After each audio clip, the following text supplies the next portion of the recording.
we also have to do two things. One, understand the challenge that we are facing and have a strategy that shapes the budget and not a budget that shapes the strategy.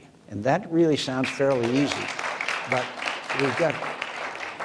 we need to do that. The second thing is we're going to have hearings, because right now, I say with all respect, does anybody here know what the strategy is? Now, the president has said the goal is to degrade and defeat ISIS. Does anybody here know what the strategy is to achieve that goal? So we're going to have hearings. We're going to have to call them up, and we're going to have to say, look, what are we going to do? How are we going to do it? How much is it going to cost? What do you need to do it? I want to work with the president, but the president is going to have to give us the strategy that we can help him implement.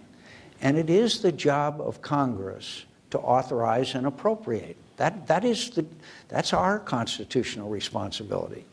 So again, I want to work with the president. There's too many things at stake here. This ISIS thing, the threat is enormous, and I think greater challenge than we faced since the end of, at least since the end of the Cold War, maybe since the end of World War II, if you look at it from some perspectives.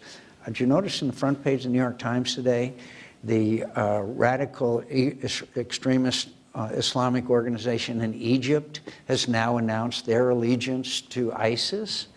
This success of ISIS is breeding success, which is attracting young men and some women from all over not just the Middle East, but also Europe and even here in the United States. So this is a growing threat.